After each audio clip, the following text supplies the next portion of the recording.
When working to navigate certain karmic lessons, okay, it's important to understand that a lot of these lessons are rooted in certain values. The absence of certain values, the need to cultivate certain values, strengthen certain values, or stances, right? Let me give you an example. A lot of people seem to think that neutrality is a good thing. But what is neutrality? A lack of loyalty, a lack of true conviction, a lack of an ability to stand 10 toes down on one side or another.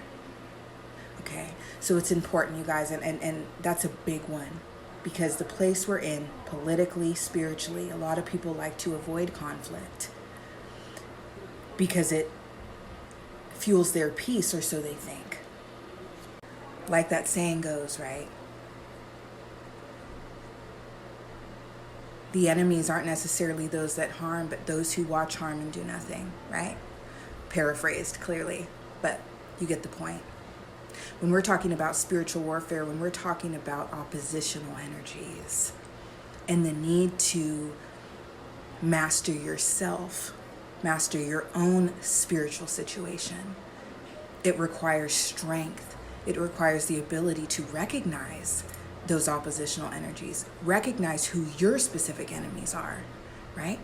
And it's not always going to be someone that's wielding a pitchfork and acting outwardly negative or malevolent to you. It could also be someone that's just whiny, needy, draining your energy. Okay, so you need to pay attention to what your specific issues are. But because of the nature of this existence and the prominence of duality and polarity and opposites, right, it can be easier to hone in on what those lessons are by paying attention to your own character, your own MO, the way you navigate connections. And I say that to say this. Sorry, I keep getting interrupted. I'm at work.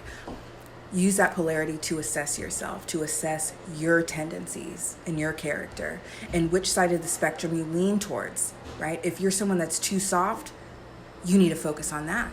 You need to focus on developing an ability to establish boundaries and say no and be strong and love yourself and respect yourself. If you are too far on the harsher side of things, you need to work on softening yourself, developing greater empathy, right? The goal is always to be somewhere in the middle, okay? So these are very important lessons because karmic lessons are rooted in our MO, our behavior, our patterns. Okay. In addition to other external factors or physical issues and things like that. But it's typically here, as within, so without. Start in here.